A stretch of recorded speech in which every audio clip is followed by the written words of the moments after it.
They tore down an entire heating system, a brilliant piece of medieval engineering. Not because it failed, but because it didn't fit. What was this forgotten technique, and why did our modern world quietly erase it from our homes? Today, we're pulling back the curtain on a truly ingenious heating technique, one that warmed the grandest European halls and the humblest cottages for centuries, long before thermostats or central air. It's a story of fire, stone, and the often unseen forces that shape our built environment. We're talking about the medieval chimney, a marvel of passive heating that building codes, with all their good intentions, silently swept away. Prepare to see your modern fireplace, and maybe even your entire house, in a completely new light. Imagine stepping into a cold stone castle in 13th century Europe. The air bites, but as you move closer to the great hall's colossal hearth, a profound, enveloping warmth begins to radiate. This wasn't some flimsy sheet metal box. This was the heart of the home, a masterpiece of masonry designed to not just burn wood, but to actively pull smoke up and out, while pouring comforting heat into the very bones of the building. This ingenious system, prevalent from the 12th to the 16th centuries, was the medieval chimney, and it worked on principles that, while seemingly primitive, were remarkably effective. At the core of this forgotten technology were two key components, the smoke bay or inglenook, and a cunningly designed, tapering flue. Forget the sleek, small fireplaces you see today. The medieval hearth often occupied an entire alcove, a wide, cavernous space that wasn't just for burning wood, but for gathering family, for cooking, for living. This smoke bay, or inglenook, wasn't merely a decorative element. It was a highly functional, funnel-shaped hood that dominated the space. Its primary job was elegantly simple: to capture the smoke from the sprawling fire below, preventing it from billowing into the living area and choking the inhabitants. This wide-open design created a low-pressure area above the fire, naturally drawing the smoke upwards. But the real magic happened just beyond this smoky embrace, in the flue itself. Unlike the uniform, straight shafts of modern chimneys, the medieval flue was a masterclass in thermal dynamics. It wasn't just a hole in the roof. It was specifically designed to taper, gradually narrowing as it rose through the stone walls. This wasn't an accident. It was a deliberate, intuitive understanding of fluid dynamics. Think of it like this. When you pinch a garden hose, the water speeds up, right? The same principle applied here. This tapering design accelerated the hot gases as they ascended. This acceleration was crucial because it harnessed a fundamental principle of heating: thermal lift. Hot air rises, but the tapering flue didn't just let it rise. It compelled it to rise faster. By compressing the volume of hot gases as they moved upward, the flue created a powerful natural draft. This strong draft was so effective that it eliminated the need for the tall, thin chimney stacks we now consider standard. Medieval chimneys could be shorter, stockier, and yet still vent smoke efficiently, a testament to their clever engineering. The entire massive structure, the stone itself, became part of the heating system, absorbing and slowly releasing warmth long after the flames died down. This was passive heating at its finest, a true testament to building with nature, not against it. Now, fast forward to today. You won't find a new home or building anywhere in the developed world constructed with this kind of chimney. Why? Because modern building codes, specifically the International Residential Code, IRC, and standards set by the National Fire Protection Association, NFPA, have quietly but decisively eliminated this design. The primary reason, and perhaps the biggest clash, revolves around flue liners. Modern codes are uncompromising. Every chimney flue must be lined with a material that is uniform, smooth, and fire-rated. This means a consistent cross-sectional area from top to bottom. Picture a perfectly round or square clay tile liner, or a smooth stainless steel tube running straight up your chimney. These liners are mandated for several critical reasons. They prevent hot gases and sparks from escaping into the wall structure. They resist corrosive creosote buildup that causes chimney fires. And they provide a smooth path for smoke to exit efficiently. Here's where the medieval design hits a wall. Its tapering, splayed flue, which was its very genius, directly violates the modern rule of a same size throughout flue.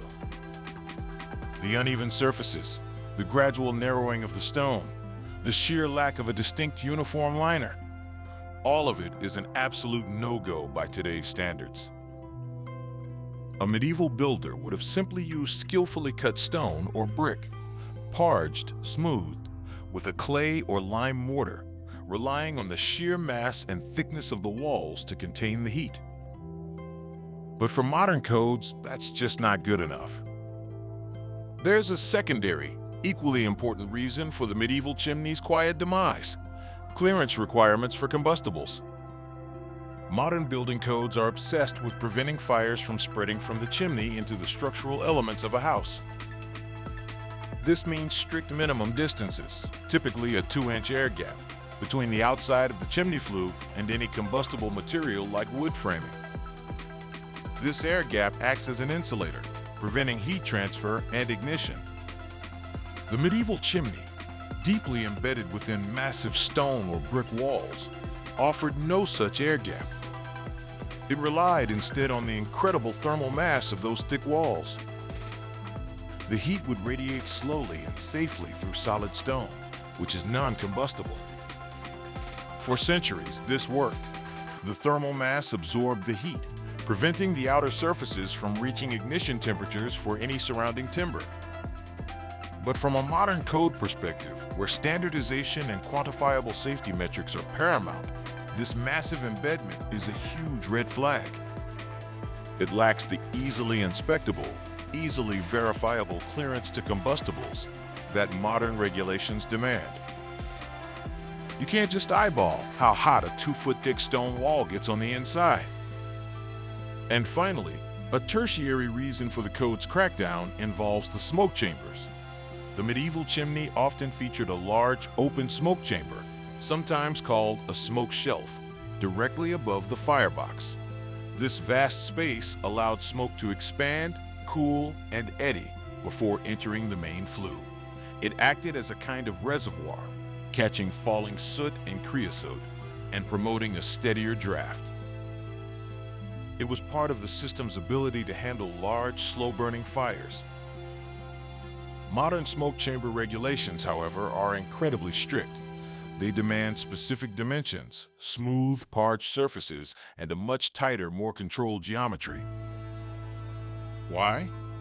Because a large, unlined, and potentially uneven smoke chamber, from a modern safety perspective, is considered a significant fire hazard. It's a prime spot for creosote accumulation, for sparks to lodge, and for heat to build up without the protection of a uniform liner or controlled geometry. The very thing that allowed medieval fires to breathe and fill a room with warmth and the smell of wood smoke is now seen as a dangerous relic. So, what does this all mean? Was the medieval chimney an inferior design? Not necessarily. In its time and for its purpose, it was remarkably efficient. Estimates suggest these massive masonry heaters could capture and radiate up to 80% of the heat from a fire back into the living space, with the warmed masonry continuing to radiate heat for hours after the fire had died down. This was an incredible feat for passive heating.